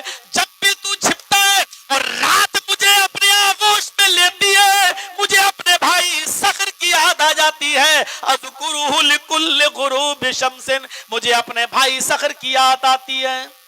کوئی دن ایسا نہیں جاتا جس دن صخر کی یاد نہ آتی ہو، اور کوئی رات ایسی نہیں جاتی جس رات میں نے صخر کو یاد نہ کیا ہو. 8 ہجری کے بعد وہ اسلام لائی. یہ کفر کا زمانہ ہے، اپنے بھائی کو بھول نہیں پا رہی ہے. اب 8 ہجری کے بعد اسلام لائی، اس کے بچے بھی اس کے ساتھ اسلام لائے. خنسا کا شوہر نہیں ہے، انتقال کر گیا. سن 16 ہجری میں جنگ ہوتی ہے، اس جنگ کا نام ہے جنگ قادسیہ. حضرت عمر فاروق نے فوج بھیجی ہے دشمنوں کا مقابلہ کرنے کے لیے. یہی خنسا ہے، یہی خنسا ہے جس کے 4 بیٹے تیار ہیں، جوان ہیں، 4 بیٹے. یہ خنسا جو اپنے بھائیوں کی موت پر ملال کرتی تھی، روتی تھی، آج اپنے 4 بیٹوں کو مخاطب کر کے کہہ رہی ہے، اے میرے بیٹو میدان جنگ میں تمہیں جانا ہے. پہلا بیٹا جب میدان جنگ میں شہید ہو جائے تو دوسرا اسلام کے جھنڈے کو پکڑ لے، دوسرا جب شہید ہو جائے تو تیسرا، اور تیسرا جب شہید ہو جائے تو چوتھا. اے میرے بیٹو میں سارے تیر تمہارے سینے پر لگتا ہوا دیکھنا چاہتی ہوں، کوئی تیر میں تمہاری پیٹھ پر لگتا ہوا نہیں دیکھنا چاہتی. یہی خنسا اپنے 4 بیٹوں کو للکارتی ہے اور کہتی ہے، اے میرے لختے جگرو، اے میرے جگر کے ٹکڑو، اے میرے بیٹو، جس طرح تمہاری ماں ایک ہے اسی طرح تمہارا باپ بھی ایک ہے. اے میرے بیٹو تمہاری ماں نے تمہارے باپ کی امانت میں کبھی خیانت نہیں کی ہے. اے میرے بیٹو تمہارے باپ کے انتقال کے بعد تمہاری تربیت کے لیے میں نے دوسری شادی بھی نہیں کی ہے. اے میرے بیٹو تمہاری 4 لوگوں کے 4 بیٹوں کی رگوں میں اسی باپ کا خون دوڑ رہا ہے، میرا دودھ خون کی شکل میں دوڑ رہا ہے. اے میرے بیٹو تمہیں میں اسی کا واسطہ دیتی ہوں کہ تم میدان جنگ میں چلے جانا. اے میرے بیٹو میدان جنگ میں تمہارے سینے پر تیر لگنا چاہیے، میدان جنگ میں تمہاری پیٹھ پر تیر نہیں لگنا چاہیے. اب جاؤ اور کعبے کے رب کی قسم، اور کعبے کی رب کی قسم، یہ 4 بیٹے میدان جنگ میں اپنے ماں کا خطبہ سن کر، اپنے ماں کی اسپیچ سن کر پہنچ جاتے ہیں. ایک بیٹا گیا میدان جنگ میں لڑتے لڑتے شہید ہو گیا، دوسرا بیٹا گیا میدان جنگ میں لڑتے لڑتے لڑتے شہید ہو گیا، تیسرا بیٹا گیا میدان جنگ میں شہید ہو گیا، اور چوتھا بیٹا گیا میدان جنگ میں لڑا، کئی کافروں کو واصل جہنم کیا اور پھر خود بھی شہید ہو گیا۔ خنسا کے کانوں میں خبر پہنچتی ہے، اے خنسا کے کانوں میں خبر پہنچتی ہے کہ تیرے چاروں بیٹے میدان جنگ میں شہید کر دیے گئے، تیرے چاروں بیٹے میدان جنگ میں قتل کر دیے گئے۔ اس نے کہا مجھے اپنے چاروں بیٹوں کی پہلے لاش دکھاؤ۔ لوگوں نے کہا کیا کرو گی لاش دیکھ کر؟ لاش دیکھنے کے لائق نہیں ہے، مت دیکھو۔ فرمایا نہیں میرے اندر اتنا جگر ہے، اتنا گردہ ہے، اتنا کلیجہ میرا پڑا ہے، میں اپنے بیٹوں کی لاش دیکھنا چاہتی ہوں۔ ان کے بیٹوں کی لاشیں دکھائی گئیں تو کہا فزتو برب کعبہ، کعبے کے رب کی قسم میں کامیاب ہو گئی، میں نے اپنے بیٹوں کو جو نصیحت کی تھی میرے بیٹوں نے وہ پوری کی ہے۔ میں نے دیکھا میرے چاروں بیٹوں میں سے کسی بیٹے نے پیٹھ پر تیر نہیں کھایا، میرے چاروں بیٹوں نے سینے پہ تیر کھایا ہے، میں کامیاب ہو گئی۔ اس کے بعد یہی خنسا ہے جو یہ پڑھتی ہے، وہ خنسا 8 ہجری سے پہلے جو اپنے بھائیوں کا غم نہیں بھول پاتی تھی اور کہتی تھی یذکرونی طلوع الشمس صخرا اذکرہ لکل غروب شمس، اے سورج تو کیوں نکلتا ہے مجھے صخر کی یاد دلا دیتا ہے، اے رات تو کیوں آتی ہے مجھے صخر کی یاد دلا دیتی ہے۔ آج اپنے 4 بیٹوں کی شہادت کی خبر سنتی ہے تو کوئی شعر نہیں پڑھتی ہے، بس اتنا کہتی ہے الحمدللہ الذی شرفنی بقتلہم، تمام تعریفیں اس اللہ کے لیے جس نے مجھے میرے بیٹوں کی شہادت سے نوازا ہے، جس نے میرے بیٹوں کی شہادت سے مجھے سرفراز فرمایا ہے۔ اپنے بیٹوں کے موت کی خبر سنی تو انا للہ نہیں پڑھ رہی ہے بلکہ کیا کہہ رہی ہے؟ الحمدللہ، مسکراتے ہوئے کہہ رہی ہے کہ مجھے تمام تعریفیں اس اللہ کے لیے جس نے مجھے میرے بیٹوں کی شہادت سے نوازا ہے۔ یعنی موت کی خبر سن رہی ہے اپنے بیٹوں کی تو چہرے پہ مسکراہٹ آ رہی ہے، اپنے بیٹوں کو موت کے منہ میں پھینک دیا کہ جاؤ، میں پیٹھ پر نہیں سینے پہ تیر دیکھنا چاہتی ہوں، اور سینے پہ تیر دیکھتی ہے تو کہتی ہے میں کامیاب ہو گئی، میں کامیاب ہو گئی۔ میرے پیارے ساتھیوں، یہ ہے منظر موت کے وقت جو خوش ہو اور جس کے چہرے پر بشاشت ہے، اس نے موت کو کامیاب بنا لیا، گویا کہ اس نے اپنی زندگی کو کامیاب بنا لیا، گویا کہ وہ جنت کا مستحق بن گیا۔ مرنا سب کو ہے، ہمیں بھی، آپ کو بھی۔ کچھ لوگ جو شہادت کی موت مرتے ہیں، کچھ ایسے بھی ہیں جو اسپتالوں میں ایڑیاں رگڑ رگڑ کے مر جاتے ہیں۔ مرنا سب کو ہے، لیکن موت وہ ہے جو خوشیوں کا پیغام لے کر آئے۔ میرے بھائیوں، 10:15 بج چکے ہیں، میں نہیں چاہتا کہ پرشاسن کو کوئی تکلیف میں ڈالوں، جو اصول ہے، جو ضابطہ ہے، اس کے مطابق اب ہمیں اپنی بات کو ختم کرنا چاہیے۔ انشاءاللہ اسی طریقے کا کوئی ٹاپک کل بھی ہم آپ کے سامنے رکھیں گے جس سے دل موم ہو، جس سے دل پگھلے، جس سے آنکھوں میں آنسو آئیں اور انسان اپنی عاقبت کو سنبھالے اور دنیا اپنے اچھی بنانے کی کوشش کرے۔ ہم اللہ سے دعا کرتے ہیں کہ بارے الہ ہماری خطاؤں کو معاف فرما دے، ہمارے گناہوں کو بخش دے، ہم جميع مسلمانوں پر رحم فرما۔ بارے الہ ہم سب کو اتفاق و اتحاد کے ایک پلیٹ فارم پہ قائم فرما دے۔ بارے الہ جب تک تو ہمیں زندہ رکھ، اسلام پہ زندہ رکھنا، اور جب ہمارا خاتمہ ہو تو ایمان پر ہمارا خاتمہ فرمانا۔ وما علینا الا البلاغ المبین وآخر دعوانا ان الحمد للہ رب العالمین۔ السلام علیکم ورحمۃ اللہ وبرکاتہ۔